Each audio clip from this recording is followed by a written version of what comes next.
Hola, ¿qué tal? Muy buenos días. Una vez más nos damos cita desde este escenario para poder platicar y dialogar de los diferentes temas que acontecen en el estado de Oaxaca y a nivel nacional. Es una nueva sección que arrancamos, diálogos jurídicos. En otros años, en diferentes plataformas, lo hemos venido realizando casi 12 años y en esta ocasión volvemos a retomar lo que son el programa Diálogos Jurídicos, un espacio dedicado al fortalecimiento de la cultura de legalidad para conocer las normas, debatir sobre las normas, analizar el contenido de las normas y desde luego las problemáticas sociales que se dan entre los derechos humanos y los derechos colectivos de los pueblos y comunidades indígenas. Es una gran satisfacción compartir desde luego el inicio de este nuevo programa con Claudia Martínez Sánchez, compañera periodista, Premio Nacional de Periodismo y que desde luego nos acompaña en los diferentes programas de periodismo y libertad de expresión. Claudia, muy buenos días. Juan, muy buenos días. Pues bueno, retomamos este proyecto, yo aprendiendo de ustedes, porque, bueno, yo no soy abogada, soy periodista, pero diálogos jurídicos me ha permitido también entender y soy como la traductora de los expertos a lo que ustedes necesitamos que entender, y me incluyo yo, y poder comprender cómo transita entre los marcos jurídicos y la vida cotidiana. Gracias, Claudia. Y desde luego es un honor y un gusto decirlo ampliamente el hecho de compartir este espacio del programa Diálogos Jurídicos con el doctor Víctor Leonel Juan Martínez, especialista en el tema de pueblos y comunidades indígenas. Él es antropólogo más especializado en el tema social, es indígena zapoteco de Villa de Azabás. Villa de Azordaz, Tlacolula, Oaxaca. Tiene una amplia trayectoria académica, es doctor en desarrollo rural por la Universidad Autónoma Metropolitana de Xochimilco, autor de muchos libros, dentro de ellos que recientemente presentaron su obra Los múltiples rostros de la ciudadanía, multiculturalidad, presentación política y poder local. Desde luego has hecho diferentes análisis con muchas instituciones y en su casa académica donde participa en el CIESAS Pacífico Sur, en la cual han desarrollado mucha bibliografía para poder entender la problemática social de nuestras comunidades indígenas, que en algunas de las ocasiones van ese choque con lo que es todo el sistema de derecho positivo o el derecho estadual que decimos, con esta formalidad de las normas escritas, cuando de antemano en nuestras comunidades sabemos que todo es eminentemente oral y de manera tradicional. Doctor Víctor Leonel Juan Martínez, pues muchísimas gracias por acompañarnos en este programa, Diálogos Jurídicos, y bienvenido. Muchas gracias por la invitación, Claudia, Juan. Un honor estar aquí con ustedes. Pues entrando de lleno, doctor Víctor, el tema fundamental, fortalecimiento de nuestras asambleas. Finalmente hay un reconocimiento poco mediano, la ley orgánica municipal lo establece, la máxima autoridad en una comunidad indígena, que en Oaxaca son 417, bueno, ya 418, porque recientemente, hace como 15 días, una comunidad de los Chichicapan. Mijes, Chichicapan, No, ¿verdad? aquí en los Exacto, valles, Chichicapan. se incorporó también y ya son 418 municipios, usos y costumbres, sistemas normativos indígenas. Las decisiones se toman de manera colectiva, de manera ancestral, y a partir de ahí entramos al fortalecimiento de las decisiones como asamblea. Efectivamente, bueno, creo que es una consideración importante el señalar toda la institucionalidad que tienen las comunidades indígenas, ¿no? Y es importante señalarlo porque derivado de estas instituciones que tienen es donde podemos apreciar esta pluralidad de sistemas jurídicos que hay en México, ¿no? Por un lado tenemos este derecho estatal, hay otras expresiones de derecho, el derecho canónico, por ejemplo, que se aplica en las jerarquías o en las estructuras religiosas más claramente. Y bueno, también tenemos estos sistemas jurídicos, estos sistemas normativos que están en las comunidades indígenas, ¿no? Entonces, digamos, para hablar de las asambleas tendremos que hablar de este reconocimiento que se ha dado tanto en los instrumentos internacionales, en la Constitución mexicana, en la oaxaqueña, en distintas legislaciones secundarias también respecto particularmente a estos sistemas normativos. Es decir, en las comunidades indígenas hay un sistema jurídico, porque tenemos claro que por un lado hay principios, el de la complementariedad, el del servicio a favor de la colectividad, el servicio gratuito, la solidaridad, etc. Tienen una serie, un conjunto de principios que son los que guían la norma de actuación de las comunidades en términos generales, ¿no? Tenemos también entonces un conjunto de instituciones, ¿no? En algunos casos Está el Consejo de Ancianos, en algunos casos están los caracterizados, están los alcaldes, están las autoridades comunitarias. Estamos hablando de comunidades indígenas, no de municipios por el momento, ¿no? Entonces, hay un conjunto de instituciones que están ahí y dentro de este conjunto de instituciones, pues normalmente la preponderante es la Asamblea General Comunitaria. Es decir, esta reunión del colectivo de ciudadanías, de ciudadanos o ciudadanas, que tienen garantizados este derecho de participar en esa construcción, en la toma de definiciones de las comunidades, ¿no? Además, tenemos un conjunto de reglas, de reglas que pueden estar o no escritas, normalmente se señala que son orales en las comunidades indígenas, pero también nos sorprenderíamos si vemos que en muchos casos hay normas escritas desde hace muchas décadas o desde tiempo atrás.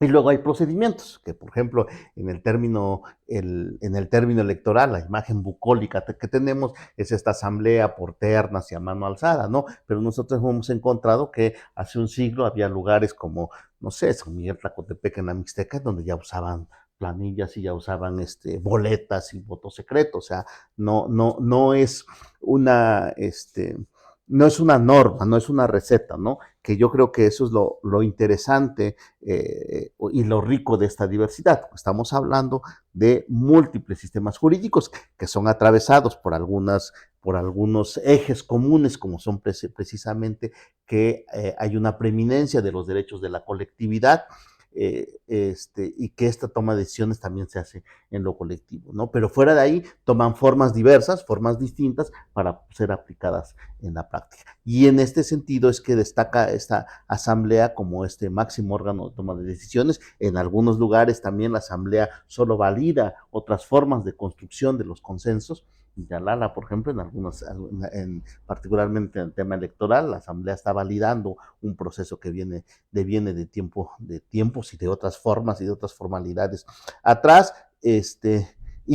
Bueno, esta asamblea fue reconocida tangencialmente en el 2 constitucional, cuando habla de los sistemas normativos, de forma más expresa en la Constitución de Oaxaca y también de forma más expresa en la ley que crea el INPI, donde reconoce expresamente a la asamblea como el máximo órgano de decisión comunitaria, ¿no? Okay.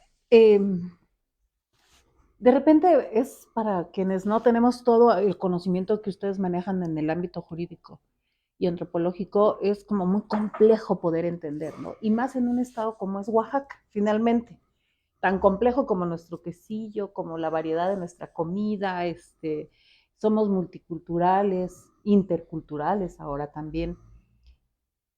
Pero el reconocimiento a estas asambleas comunitarias y que cada vez ha ido creciendo en vez de decrecer, crece y se fortalece más en nuestras comunidades, no es una lectura entonces de que en un estado como el nuestro los partidos políticos no han cumplido ni están cumpliendo con su vocación de servicio ni con su capacidad de organización o de promulgación de leyes. Bueno, también es parte de esa lectura, ¿no? Yo creo que, como tú bien señalas, esta complejidad, esta diversidad es al mismo tiempo muy compleja y deviene de múltiples factores que están ahí presentes, de múltiples coyunturas y de distintos procesos sociales que se juntan de repente, ¿no? Primero tenemos que, por ejemplo, Oaxaca es la única entidad en el país que cuando se constituye México como una nación independiente, en la primera constitución mexicana, los pueblos indígenas son excluidos totalmente. Salen por digamos, dos argumentos centrales, cuando menos. Uno, por supuesto, venimos de esta época de la colonia, de esta estructura de castas muy racializada, y había una posición liberal de decir, todos somos iguales ante la ley, entonces tenemos que eliminar esas estructuras, no podemos reconocer que hay distintas expresiones culturales, ¿no? Pero por otra también hay una visión racista ya y permanente. En el Diario de los Debates del Constituyente de 1824 encontramos, por ejemplo, expresiones como la de José María Luis Mora, uno de los constituyentes y además uno de los ideólogos de mayor avanzada del liberalismo en la época, que dice que no se puede fundar esta nación en estas poblaciones bárbaras, ¿no? estas poblaciones que no pueden ser el simiente de una nación tan rica como que los pueblos indígenas, pese a que en ese momento los pueblos indígenas eran el principal componente poblacional de lo que es el territorio mexicano, y teníamos una serie de expresiones culturales, ¿no? Y entonces, pues, los pueblos indígenas salen de la Constitución mexicana, salvo en un estado que es Oaxaca. Oaxaca en su primera Carta Magna, en la Constitución de 1825, establece que en el territorio oaxaqueño, para su forma de organización interna, prevalecen, se mantienen los ayuntamientos, es decir, los municipios, como se reconoce en todo el país, pero también las repúblicas de indios. Y las repúblicas de indios era el nombre que en la colonia se había dado para garantizar derechos. No podemos entrar a otro debate si se garantizaban o no, pero era una figura reconocida para las comunidades indígenas. Entonces Oaxaca la reconoce a la comunidad indígena con las mismas atribuciones, con las mismas facultades que a los ayuntamientos, ¿no? Entonces ahí tenemos, por ejemplo, nosotros cuando vemos estas autonomías comunitarias, que si las agencias, pues tenemos una base constitucional, tenemos una memoria del reconocimiento sentada desde la primera Carta Magna ahí, que no hace sino reconocer, o sea, ¿cuál es la pertinencia de este reconocimiento? Que reconoce lo que está en la realidad. No se inventaron una nueva institución, no es que se inventaran un nuevo orden político, una nueva forma de organizar el Estado, no, únicamente reconocieron lo que estaba en la realidad concreta, ¿no? En las comunidades. Este reconocimiento de esa realidad a lo largo de todos estos años ha fortalecido, ha beneficiado o ha perjudicado, porque de repente vemos que sí somos muy diversos, que hay este reconocimiento, que como lo mencionaba el abogado Juan Maldonado, hay más de 400, que eran 18 municipios, ya no hablemos de las comunidades, porque a veces aún en el mismo municipio las agencias municipales tienen variables en sus formas de organización interna. ¿No va asociado con la pobreza y el rezago con el que vivimos? Bueno, va asociado con la pobreza y el rezago en el momento en que el Estado decide excluirlos, ¿no? O sea, no reconocerlos. O sea, la ventaja, la riqueza de Oaxaca es este reconocimiento. Y este reconocimiento es la que permite la estabilidad en el Estado. O sea, sin las comunidades, y hay muchos estudios al respecto que se han hecho, sin esta presencia y sin esta relación distinta de las élites estatales, que eran minoría y que siguen siendo minoría, respecto a las comunidades indígenas, este estado hubiera implosionado antes que Chiapas, mucho antes, porque hay un tema de organización mucho más fuerte, mucho más arraigado, porque el tema de los índices de marginación y de pobreza podríamos también ver cómo se explican a partir de esto, pero particularmente se explican a raíz de este abandono que hace el Estado de las comunidades indígenas. No está asociado, y no está no está asociado que las principales zonas de riqueza de la diversidad natural, nosotros somos uno de los 6 principales países en el mundo con riqueza de biocultural, y esa riqueza biocultural está principalmente asentadas en territorios indígenas. Y los lugares donde más se ha conservado esta riqueza, esta relación distinta con la naturaleza, es en las zonas indígenas. ¿Qué ha pasado? Por ejemplo, me pueden decir, es que hay una gran deforestación en Oaxaca. Sí, efectivamente. ¿Y cómo se hizo esta deforestación en Oaxaca? Se hizo cuando el Estado le quitó a las comunidades indígenas este derecho al aprovechamiento y al control de sus recursos naturales, y se las dio a empresas privadas. Estamos hablando de la década de los 50 del siglo pasado, en donde se las dio a Fapatux y al Grupo Forestal de Oaxaca, que exfoliaron, que desforestaron la entidad. ¿Y cómo se ha recuperado? ¿Cómo se empezó a recuperar? Cuando las comunidades indígenas en los 80s ya, cuando les iban a renovar la concesión, se movilizaron iniciando en la Sierra Norte y pasando por la Sierra Sur y por toda la entidad, y haciendo un movimiento que se convirtió de un movimiento microrregional a uno regional, a uno estatal y a uno nacional, y que impidieron que ganaron un amparo para que no les dieran la concesión, y con ese amparo lo que tenemos ahorita es comunidades indígenas que han recuperado en gran medida estos recursos naturales que habían perdido. O sea, entonces estamos hablando de esta ausencia del Estado, pero no es una ausencia, digamos, por falta de recursos, sino es una ausencia decididamente para poder exfoliar los recursos naturales. Ahora, por ejemplo, ¿dónde están los principales asentamientos de minerales? En regiones indígenas. ¿Y qué hacen el Estado? Se las dan. Digo, hubo un estudio de la Comisión de Atención a los Pueblos Indígenas en el sexenio pasado, y esa comisión, que era del gobierno federal, esa comisión sacó las cifras y dijo que en los últimos 30 años, habían sacado más minerales de México, o sea, habían sacado como 5 veces más minerales de México que en toda la época de la colonia, en 30 años, ¿no? Sí, pero las tecnologías... Pero además, entonces, les quitan esto y resulta que las empresas mineras que están en estas regiones indígenas operando, se llevan todos los recursos y se llevan todas las ganancias. O sea, lo que hace una empresa canadiense en cualquier región indígena en México, no lo podría hacer en su país de origen, porque ahí tienen unas reglas, porque ahí tienen que pagar altos impuestos y porque ahí gran parte de estos dividendos pues va para las comunidades que son propietarias de lo que no se hace aquí. Ahí volveríamos a lo mismo, ¿no? ¿Qué fue primero, el huevo o la gallina? ¿Para qué sirven nuestros representantes populares? Bueno, ¿para qué sirven nuestros legisladores si finalmente legislan a favor de estas transnacionales o de los menos en vez de beneficiar a los más? Pero yo les quiero hacer una pregunta antes de cederles por completo la palabra al tema, y que siempre me ha dado vueltas y vueltas, y cuando hemos tenido la oportunidad de recorrer el estado y que vemos esas comunidades donde viven 100 habitantes en una cresta de un cerro o en el fondo de un barranco donde no hay accesibilidad, el problema de poder introducirles los servicios que nosotros creemos que son necesarios, ¿no? Agua potable, deberíamos estar más preocupados por no contaminar sus ríos y preservar sus recursos. ¿Por qué Oaxaca tiene tantos municipios? O sea, ¿qué sucedió en nuestro estado? O sea, si hablamos de una multiculturalidad, la presencia de civilizaciones y de culturas, pero ¿por qué nos fragmentamos tanto? Eso es muy interesante lo que tú planteas. Planteaste, yo creo que 3, 4 ejes de discusión muy interesantes que tienen que ver con el tema. Bueno, primero, la más concreta, que es esta de por qué el alto número de municipios. Bueno, el alto número de municipios deviene de ese reconocimiento de 1825 a las comunidades indígenas. Entonces había un par de decenas de ayuntamientos y había cientos de comunidades indígenas.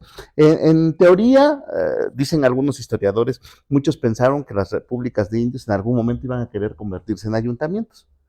Pero si éramos lo mismo, teníamos los mismos derechos y las obligaciones, ¿como para qué? Efectivamente, ¿como para qué? Y entonces, pues se mantuvieron con autonomías comunitarias. Yo soy autónomo, tú eres autónoma, no me importa si tú eres ayuntamiento o eres república de indios. Tenemos los mismos derechos. En 1857, en la nueva constitución, se quita el término de repúblicas de indios y se aparecen por primera vez las agencias municipales y de policía, pero no les quitan la autonomía, es decir, no pertenecían a un municipio, sino conservaban su propia autonomía. Pues, ¿para qué quiero ser municipio? Si si tengo los mismos derechos y obligaciones. Es hasta 1822, con la reforma, con la nueva constitución, nosotros nos declaramos soberanos en el 17 y es hasta el 22 que tenemos una nueva constitución. En la ley orgánica la ley orgánica municipal que deviene de esa constitución, es cuando dicen, ahora sí vamos a ser municipios. Y ahora sí, el municipio va a estar integrado por una comunidad cabecera y agencias. Y en aquel momento, pues vamos a suponer que teníamos 2,000 autonomías. Entonces, en algunos casos lo que hicieron es, pues no vamos a poder hacer 2,000 municipios, pero entonces, en algunos casos hay municipios que son una sola comunidad indígena. Ayutla Mijes, ¿no? Son la cabecera municipal y 10 agencias municipales, pero son una comunidad indígena, ¿no? Es un municipio, es una comunidad indígena, pero en términos político-administrativos son 10 agencias municipales y una cabecera. También, ¿no? Y territorial es como una comunidad agraria, ¿no? Pero en otros casos no. En otros casos dicen, a ver, aquí están 5, pues están como juntos, pues aquí, este es un nuevo municipio. Hay municipios Gichicobi tiene la cabecera, es Mije, tiene comunidades Sí. zapotecas, tiene comunidades soques, tiene hasta comunidades de personas de Michoacán, de Zacatecas, que vinieron a sentarse en territorio oaxaqueño en estas épocas de la explotación de la madera. Y bueno, ahí están, y pues dijeron, pues es un municipio, ¿no? No tienen ninguna identidad cultural, tienen, si acaso, continuidad territorial, pero hay otras que ni siquiera continuidad territorial tienen. En muchos casos, para arreglar conflictos, está el caso de San Pedro el Alto, que está pegada a San Antonio el Alto, y a Textitlán, y eso en la Sierra Sur. Es agencia municipal de Cimatlán de Álvarez, que está aquí en los Valles Centrales. Tienes que tienes que salir de los Valles Centrales, atravesar media Sierra Sur para llegar a estas agencias de San Pedro el Alto, de San Sebastián Río Dulce, de Tomachapan, que son agencias de Cimatlán. ¿Por qué? Porque en algún momento, tienen conflictos aquí, mire, que se vayan para Cimatlán, ¿no? O sea, lo hicieron de manera muy discrecional. En algunos casos hicieron también un uso muy instrumental de estas figuras. Algunos que fueran municipios los degradaron, porque el caso de San Pablo Huilá, que era un municipio que en aquella época estaba proscrita la venta del mezcal, y entonces ellos vendían mezcal, les mandaron algún inspector que los quiso, pues, no los quiso sancionar, sino quiso llevarse agua a su molino, y pues por ahí apareció muerto el inspector, y en castigo el Congreso le quita la categoría de municipio y lo vuelve agencia de Santiago Matatlán, ¿no? Y como ese, hay 1000 casos en el municipio, sigue habiendo, ¿no? Y entonces por eso es que en este reacomodo de estas autonomías comunitarias, pues hicieron municipios, les alcanzó para hacer 570, pero aún así, lo que tú señalas, dentro de estos municipios, hay algunos que siguen teniendo la misma autonomía de hace 1 o 2 siglos. Siguen teniendo, o sea, les digo, el caso de Ayutla, o el caso de, no sé, de Santiago Llavé, o hay varios lugares donde son un conjunto de comunidades y son una sola comunidad indígena, aunque tenga varias agencias, pero hay otras en donde no. Oaxaca de Juárez, tenemos las comunidades que son de sistemas normativos o usos y costumbres, la de Guadalupe Victoria, San Felipe del Agua, Viguera y demás. No es un municipio integrado con una identidad culturalmente construida, históricamente construida, con estos lazos construidos. Y entonces por eso es que Oaxaca tiene 570 cuando debería tener más, ¿no? Debería tener no sé cuántos. Imagínense qué haríamos si tuviéramos más. Yo creo que no, yo creo que es un prejuicio. Francia, que tiene un territorio un poco más grandecito que Oaxaca, si acaso tiene 30,000 municipalidades y no pasa nada. O sea, no pasa nada porque hay una estructura organizativa. Yo aquí, por ejemplo, una de las demandas del movimiento indígena y de las comunidades es el reconocimiento de la comunidad como el cuarto orden de gobierno. Yo creo que más bien sería una forma de solucionar conflictos antes de exacerbarlos. Y pongo un ejemplo, hasta el 2017, cuando había una elección en municipios de Oaxaca, como el de Santiago Chuapan, que donde hubo muertes, y muchos otros lugares más donde se enfrentaban agencias contra cabecera, aparentemente porque querían participar en las elecciones, cuando realmente el motivo de la discrepancia es los recursos que no les son dados con justeza. Entonces, hasta en 2010, por ejemplo, no se anularon elecciones en 50 municipios. O sea, casi el 10% de los municipios de Oaxaca, ¿no? Y el poco más del 12% de los municipios de sistemas normativos se anularon, ¿no? Entonces tú dices, a ver, si se anularon esos, algo quiere decir que algo está mal. O sea, hay una realidad política que está diciendo algo está mal acá. Si además se anularon y hay muertes acá, hay muertes allá, hay muertes allá, algo está mal en el diseño normativo, en la estructura del Estado. ¿Cómo lo solucionas? Pues hay que ver qué está pasando, ¿no? Entonces, hasta el 2016, toda elección en donde un ciudadano de una cabecera, ya no digamos el grupo de ciudadanos, ya no digamos las autoridades de una agencia municipal, dijera, yo no participé en la elección, el Tribunal Electoral Federal anulaba automáticamente las elecciones. Claro. ¿No? Anulaba con altos costos políticos, sociales e incluso de violencia y de enfrentamientos. Y económicos también, ¿no? Por supuesto, o sea, con altos costos en todo. En el trasfondo también hay economía. Economía, pues digo, los administradores municipales hacían su negocio a partir de ahí, ¿no? Y con eso personajes del Ejecutivo Estatal y del Congreso del Estado. Bueno, ¿qué pasaba ahí? Pues obviamente estaban enfrentados a Estados Unidos porque no había una solución, porque ellos eran autónomos. O sea, decía la cabecera, pero nunca has participado en la elección. Pues no, pero ahorita quiero, pues porque quiero que me repartas bien. En 2017, el Tribunal Electoral, cuando ve esto que está pasando en Oaxaca, dice, pues algo está pasando, vamos a ponernos a estudiarlo con profundidad. Hicimos una serie de peritajes antropológicos, hicieron una serie de visitas y demás, y entonces en 2017 cambian el criterio y dicen, a ver, efectivamente, en Oaxaca hay municipios, no todos, pero hay municipios en donde están integrados por comunidades autónomas entre sí. Con este reconocimiento, despresurizó. Fue una válvula de escape, porque si ustedes ven, después de esa resolución de 2017, en muchos, la conflictividad que iba así, iba peor que en la más alta de las fases del COVID, iba, pero durísima, ¿sí? 2017, va, empieza. Entonces, es una forma de solucionar conflictos este reconocimiento a las autonomías comunitarias. ¿Cuál es el tema ahorita que está y que estaba? O sea, este tema de conflictividad entre agencias cabecera no era por estar en el ayuntamiento, no era por participar en las elecciones. Lo que es en el trasfondo es este manejo directo de los recursos de la hacienda municipal. ¿Qué ha pasado? Yo recuerdo porque uno de los casos emblemáticos que cambió esta perspectiva del Tribunal Electoral fue el de Tataltepec de Valdés y Santa Cruz Tepetixtlahuaca. Claro. Tataltepec tiene 3 agencias, ¿no? Tepetixtlahuaca y 2 agencias más. Nos tocó ir a hacer este estudio antropológico, socioantropológico, y ahí encontramos que eran 2 comunidades indígenas. Tataltepec y 2 de sus agencias forman una comunidad y Tepetixtlahuaca forma otra comunidad, ¿no? Entonces, cuando el tribunal resuelve, efectivamente, son comunidades autónomas entre sí y tienen los mismos derechos y obligaciones unas y otras, ¿no? La agencia tiene las mismas obligaciones y derechos que la cabecera, ¿no? Y entonces se sentaron rápidamente en la mesa de diálogo, se sentaron rápidamente, en un día habían resuelto el tema de los recursos. En un día lo resolvieron, ni siquiera en un día, en una mañana lo resolvieron y dijeron, vamos a partir en términos más o menos equitativos, por mitad, en términos poblacionales.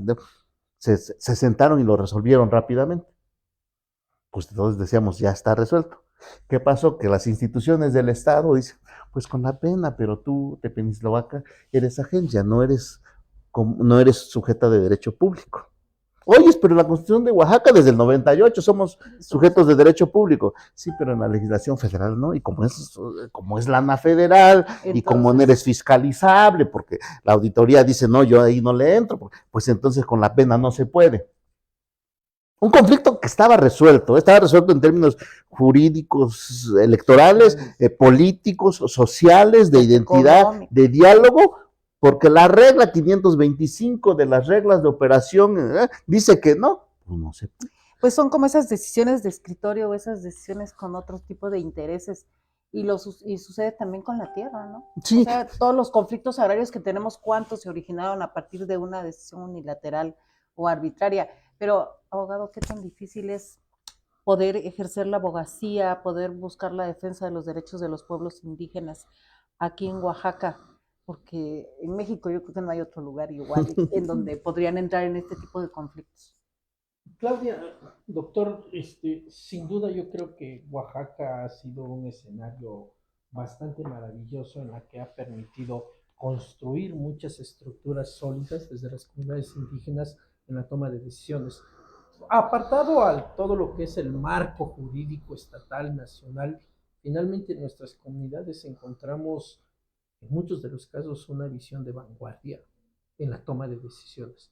Finalmente son sus reglas, como usted lo decía hace un momento, que buscan la colectividad, que buscan la solidaridad de la comunidad, tratando de resolver a su entender, a su comprender.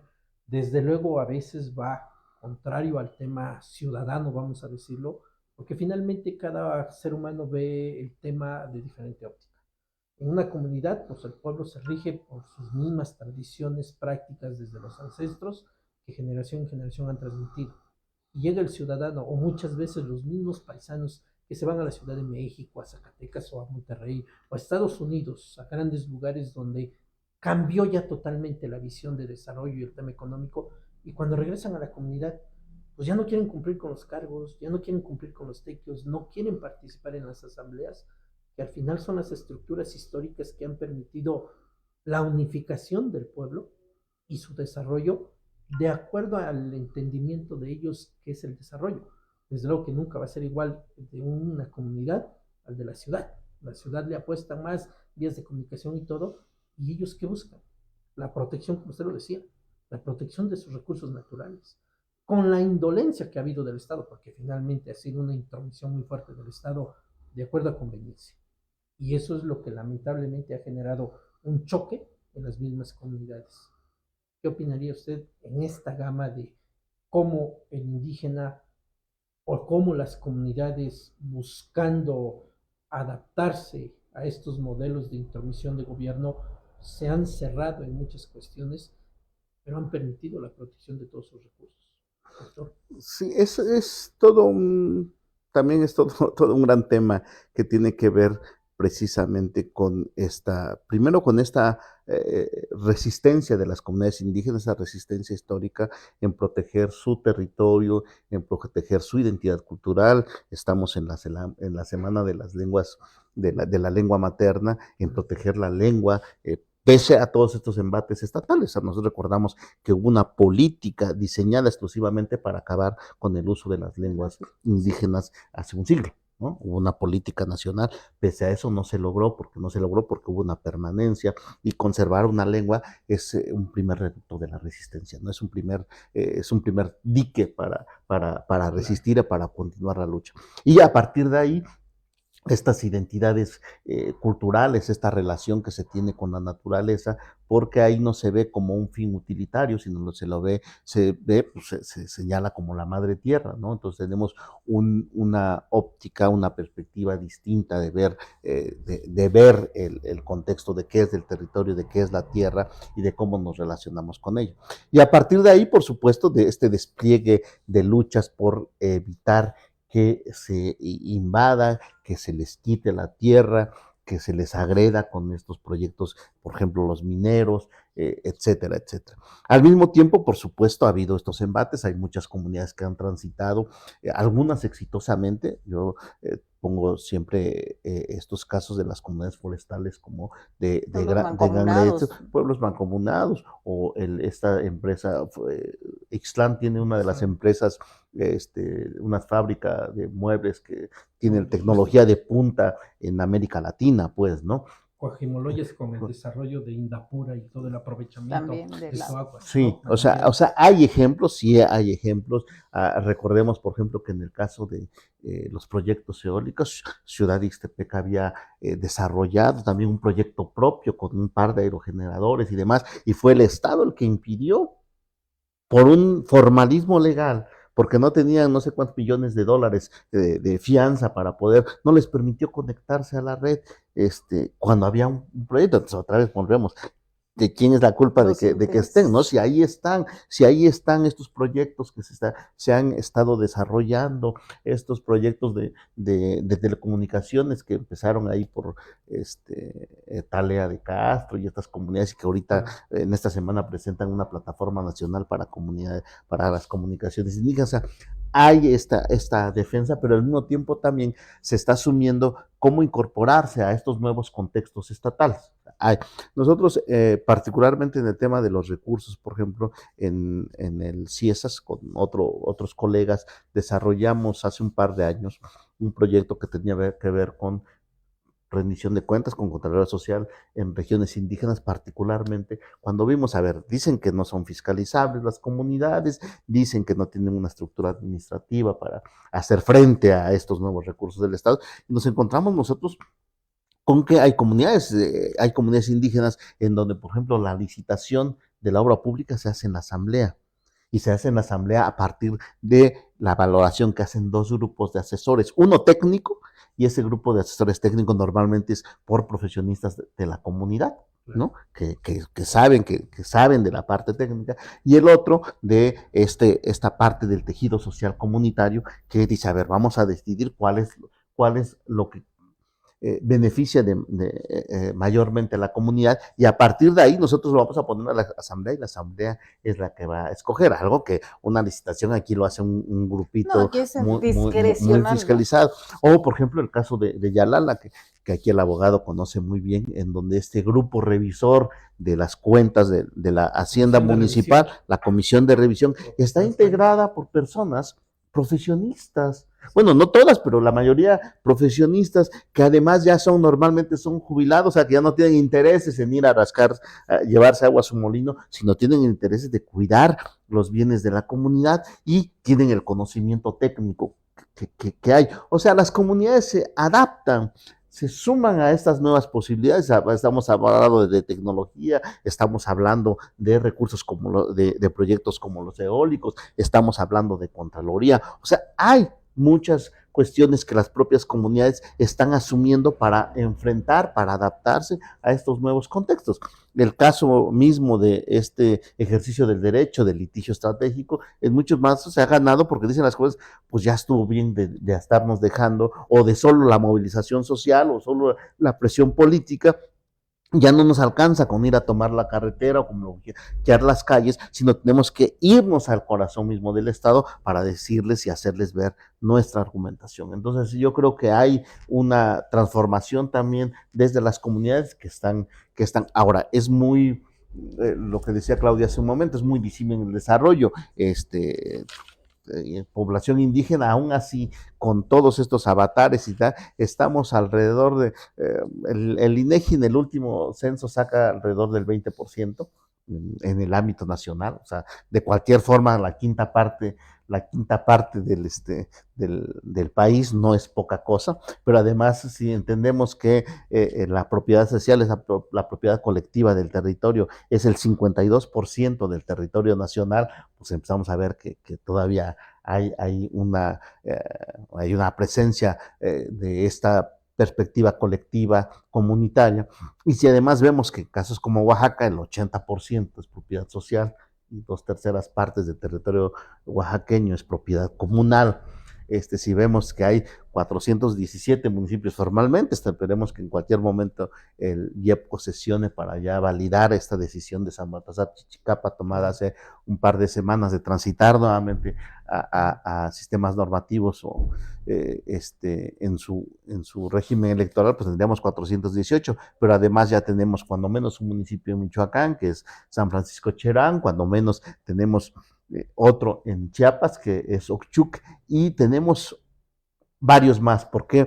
Porque en el caso de Guerrero, por ejemplo, está Ayutla de los Libres, que también después de una consulta y después de una amplia disputa en los tribunales, pasó a ser elección por usos y costumbres, pero el año antepasado el Congreso de Guerrero eligió otros 4 municipios, 2 indígenas, uno que es la escisión de comunidades de Ayutla de los Libres precisamente, y otro más indígena y 2 afros, y ellos tienen la perspectiva de elegir por usos y costumbres. Ya tendríamos otros 5 en Guerrero, y luego en 2016 el Congreso de Morelos, una reforma que hizo a su constitución local, estableció que podían crearse municipios con criterio étnico, y se crearon 4 municipios indígenas que pueden elegir por usos y costumbres. Entonces tendríamos otros 4 cuando menos en Morelos, y además tenemos cuando menos un par más que están en Chiapas, cuando menos uno en Puebla,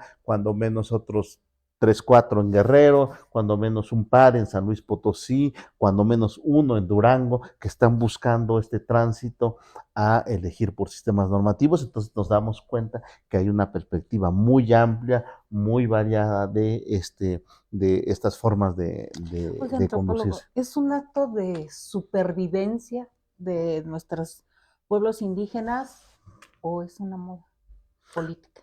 No, yo creo que es un reconocimiento. Lo que están peleando es que se reconozca como viven. O sea, no están, no, por ejemplo, en el caso de Oaxaca, lo que te decía yo, que en 1825 lo que hizo el constituyente fue reconocer una realidad, lo que ha hecho, la virtud que tiene todos los cambios que ha tenido desde 1990, particularmente a la fecha, en el caso oaxaqueño de reformas legales, es que están reconociendo lo que está. O sea, no están inventando nuevo, no están inventando algo nuevo. Que dicen que elección por sistemas normativos, por usos y costumbres, pues así han elegido las comunidades de siempre. O sea, no lo inventaron, no nació en el A lo 95. mejor modifican los nombres y algunas pero comas algunos y sí, puntos. pero es algo que ya está. O sea, por ejemplo, este regreso, entre comillas, de Chichicapan a sistemas normativos, Chichicapan nunca debió irse al régimen de partidos políticos, porque en Chichicapan se elegía por usos y costumbres. En el 95 hubo una negociación entre los partidos políticos, donde ahí la presencia de algunos partidos, el PRD en el caso de Chichicapán, dijo, no, que sea de partidos políticos, porque seguramente ahí vamos a poder ganar, pues no ganaron, ¿no? Y la comunidad siguió rigiéndose de manera interna con las estructuras de su sistema normativo, con su estructura de cargos, con sus comités, con sus topiles y demás, y nada más electoralmente era por partidos políticos, porque así lo decidieron los partidos políticos, ¿no? Entonces, lo que están haciendo ahora es que les reconozcan lo que nunca perdieron, o sea, ahí está.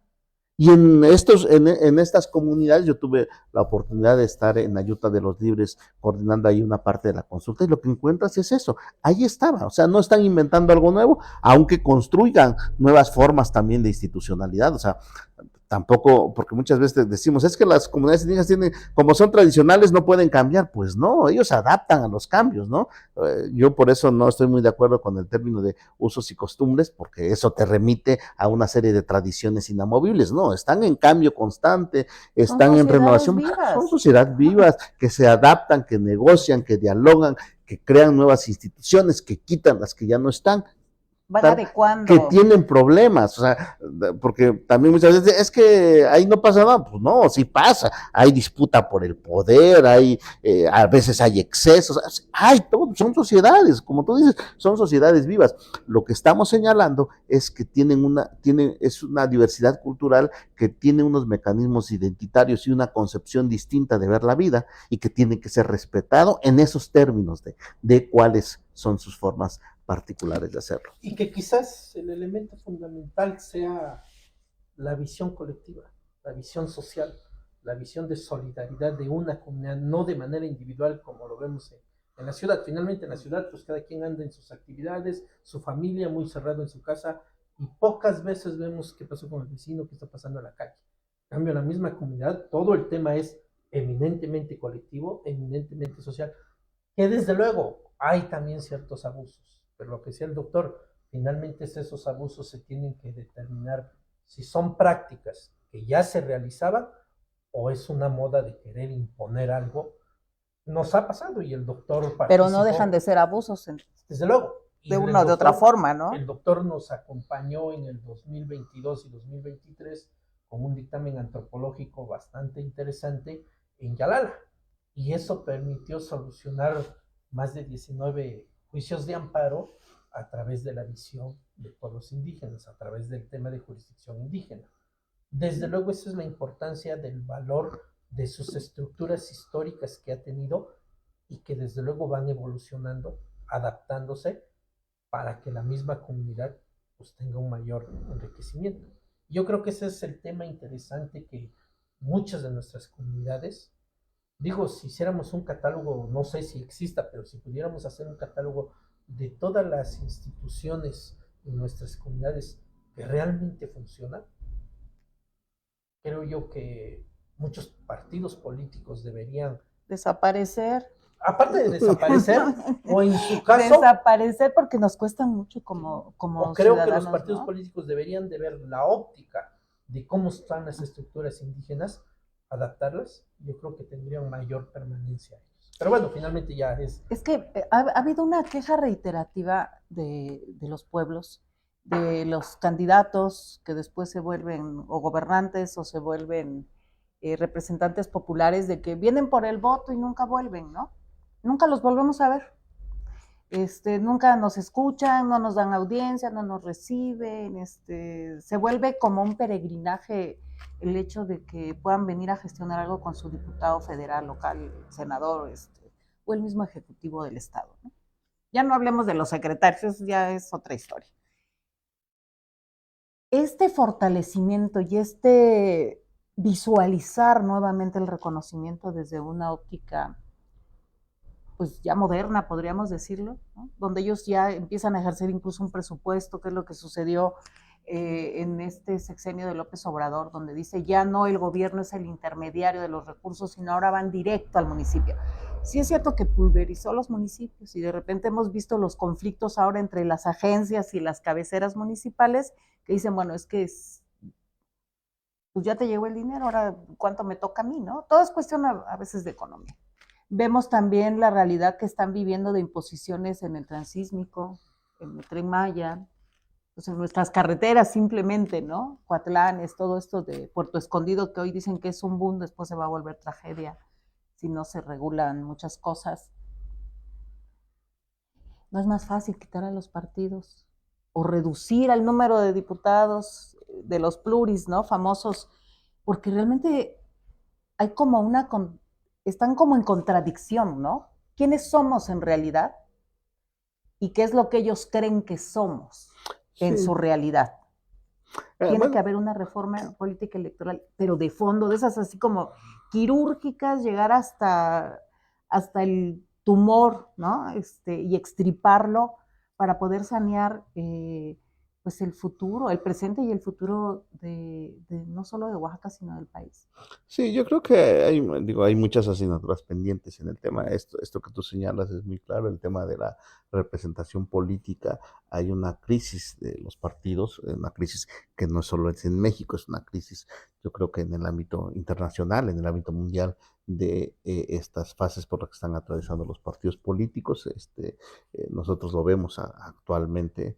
Ya un político que lo ves un día vestido de rojo, al día siguiente lo ves de azul, al morado, pasado y luego de morado, rojo, hasta de rosa y con tacones. De cualquier color. O sea, hay una crisis de la identidad de los propios partidos políticos, porque así como ves a esta persona en lo individual que pasa por todos los partidos políticos, pues ahí están estos partidos políticos que lo aceptan independientemente. Está como esta fase famosa de Groucho Marx, ¿no? Aquí están mis principios, si no te gustan tengo otros, ¿no? Pues, entonces, ahí está. Lo estamos viendo con toda esta polémica que se ha desatado en torno a que si el exgobernador Alejandro Murat se va de senador ahora de Morena, ¿no? Imagínense. Antes por lo menos le disimulaban tantito, dejaban pasar así como en los divorcios.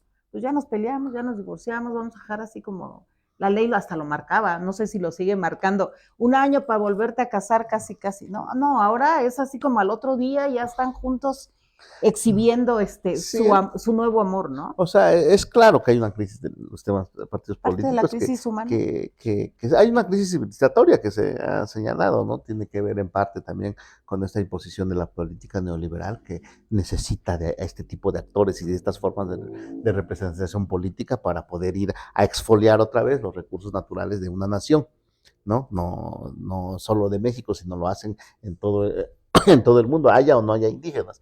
Aquí la ventaja es que los indígenas están defendiendo con todas las limitaciones. Que no están en una reserva, ¿no? Y que no son cuestiones de museo o de historia.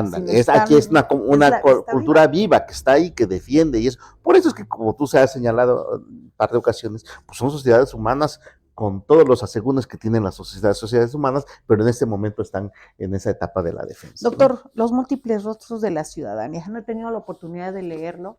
Ya quedamos que lo vamos a leer, lo pueden adquirir en PDF, no sé si esté a la venta, no sé cómo podemos acceder a esto, que me imagino que es muy interesante, ya que habla pues de la multiculturalidad, la representación política y poder local. De repente dicen, bueno, en los últimos 6 años, yo creo que quienes no tenemos raíces indígenas, pues como más fortalecidas, que no podemos decir yo soy de Yalala, yo soy de Chichicapan, yo soy de Huautla, y decimos pues somos pues, de Oaxaca, ¿no? Porque ni siquiera de los valles, ni de Tlacolula. Hemos sido discriminados y ya nos sentimos ajenos en una tierra que se supone que también era nuestra, y de repente ya te ven feo, ya dicen, híjole, no, tú no eres indígena. Entonces se está revirtiendo el proceso de discriminación, aun cuando tenemos a políticos o a gobernantes que aún no utilizan la palabra de indio ladino prácticamente, ¿no? A lo mejor le quitaron el indio, pero dejaron lo de ladino. Esto no nos lleva también a una confrontación. No, yo no, bueno, ahí tenemos que ver los momentos exactos en que se da eso.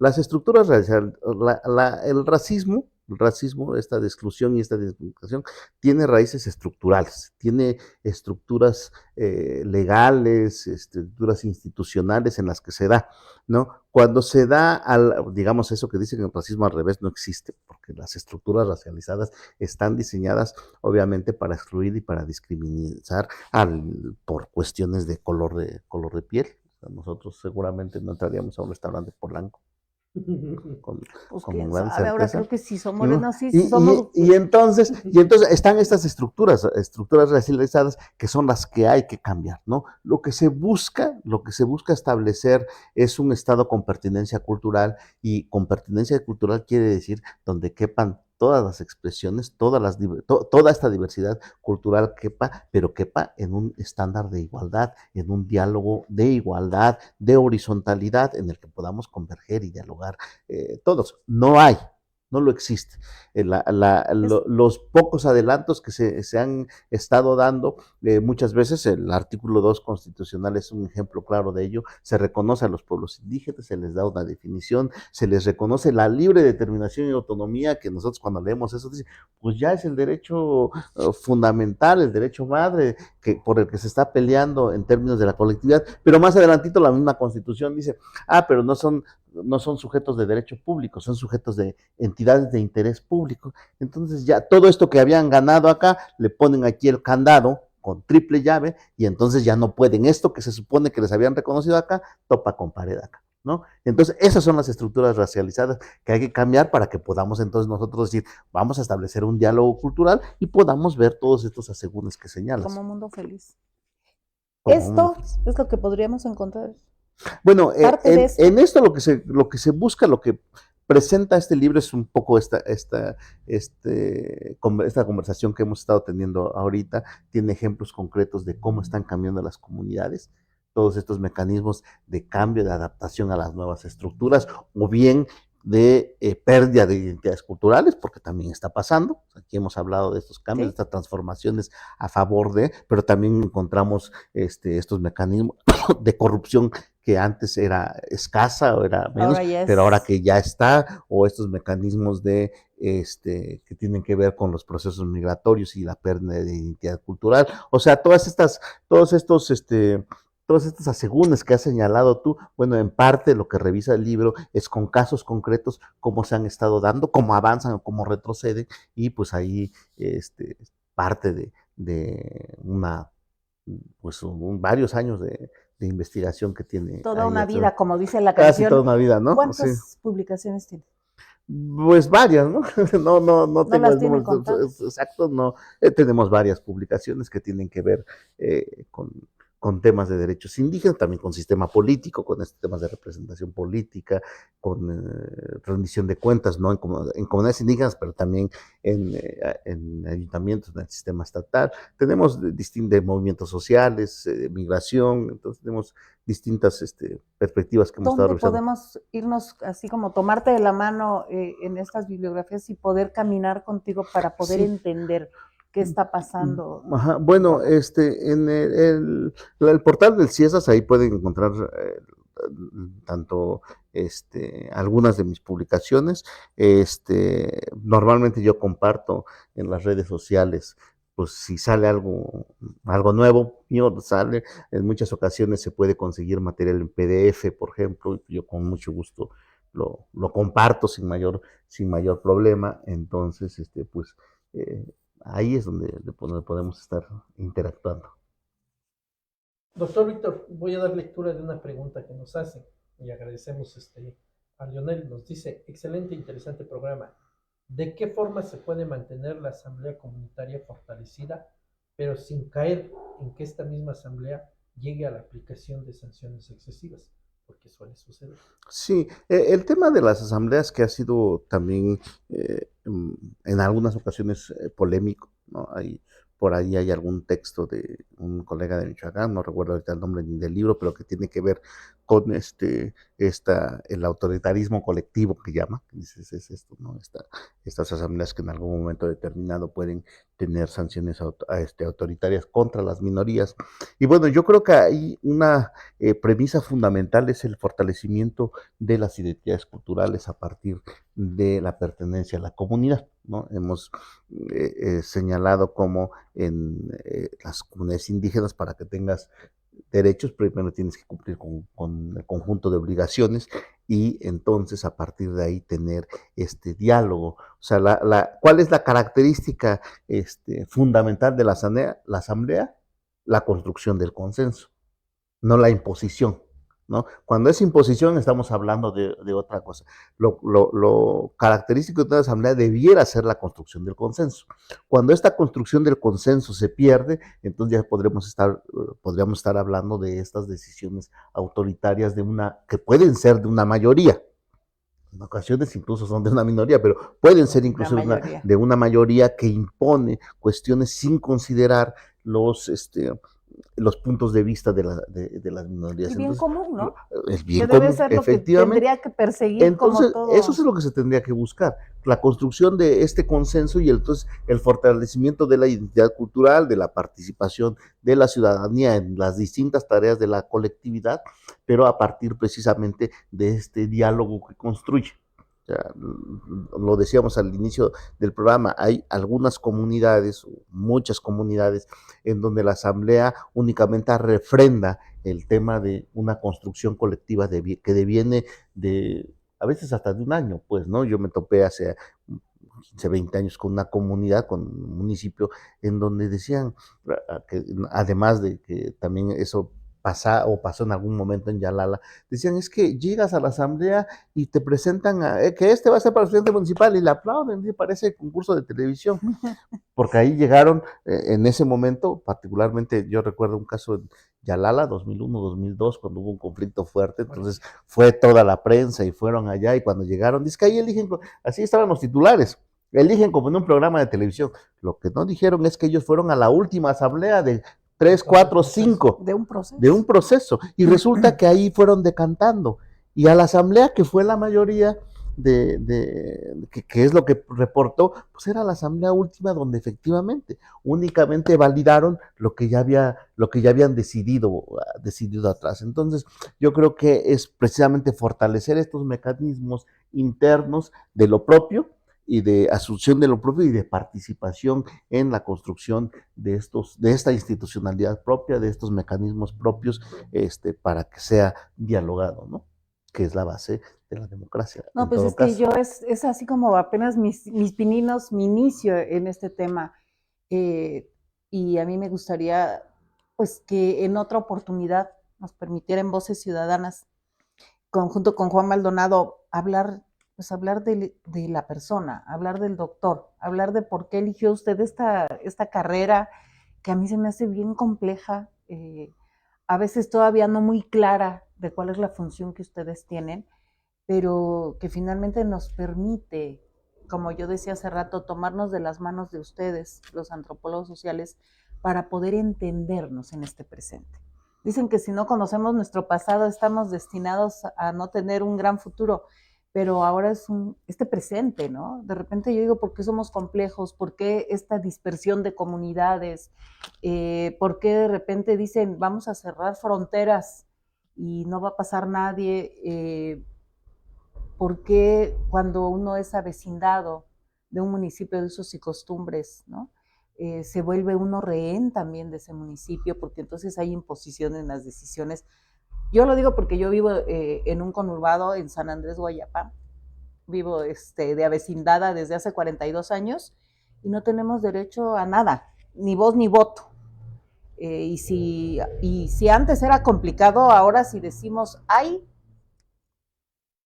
Desde cerrar la toma de la llave de agua, te quitan incluso el acceso, ya no entra el camión de la basura, o sea, hay una como yo creo que ahorita hay como una interpretación o un exceso en la interpretación de devolver el derecho a los pueblos originarios, ¿no?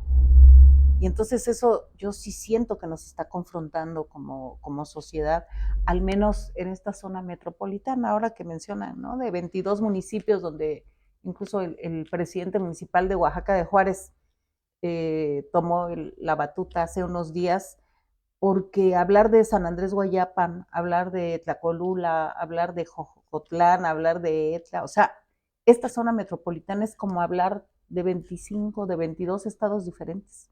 Tienen diferentes costumbres, tienen diferentes tradiciones, tienen diferente gastronomía incluso, y son como el reflejo de lo complejo que somos en Oaxaca, ¿no? Pero tenemos que aprenderlo y los principales interesados en aprenderlo y en entenderlo, pues tenemos que ser nosotros los oaxaqueños. Entonces, de verdad yo le agradezco muchísimo, espero tener mayores elementos para poder entrevistarlo la próxima vez y poder caminar con ustedes para poder entender este Oaxaca tan complejo y entendiendo Oaxaca nos vamos a entender a nosotros mismos y por ende al resto del mundo, ¿no? Yo creo que por eso ejercicios como los que ustedes hacen, particularmente este programa y otros más que sé que tienen ahí en este portal de internet, pues yo creo que son valiosos, ¿no? Así como el periodismo mismo. Yo una temporada estuve inmerso pues, casi de tiempo completo en el periodismo también, pues obviamente te permite abrir y dar a conocer no solo cosas que no se conocen, sino también entender muchas veces por qué pasan, ¿no? Muchas veces la tarea del periodista no solo es investigar si hubo un corrupto o no hubo un corrupto, sino por qué pasaron determinadas circunstancias, bueno, nosotros a lo mejor lo hacemos con un poco más de largo aliento desde la investigación social, porque el periodismo se guía por los tiempos rápidos y apresurados. Nosotros hacemos tareas con un poco más de tiempo, digamos, también buscando eso, ¿por qué pasan estos, no? Buscar cuál es la racionalidad que hay atrás de una toma de decisiones de una comunidad, por O de ejemplo, una ¿no? confrontación. O de una confrontación, ¿no? Muchas veces nos sorprendemos cuando creemos que muchas veces lo que vemos es la manifestación de un conflicto. Y si vas y le escarbas un poco y ves, entiendes, y muchas veces por ahí puedes decir, pues la solución está por acá, no por ahí donde están buscando. Sí, es pues, ¿no? importante consignar. Entonces yo creo que es eso, ¿no? Consignar el hecho cuando sucede en el caso de la noticia, pero a veces como sucedió, nos decía Senyalala, pues llegamos y vimos que aplaudieron y dijeron, ay, mira qué bonito, ¿no? Están igual que en el Congreso, casi, casi. Ahí alzan el dedo y aquí aplauden. Pero no conocíamos todo el proceso, o no tuvimos el tiempo, el interés, los elementos, lo que haya sido, pero a lo mejor entonces mandamos señales equivocadas. Y lo mismo sucede hoy cuando hablamos de pueblos que se confrontan, que se asesinan, que están peleando una porción de tierra, que decimos nombre de esa tierra, ni quien la cultive, ni quien la quiera, pero hay algo más atrás de eso, ¿no? Más allá de la cosmovisión indígena y de la identidad, es parte del origen.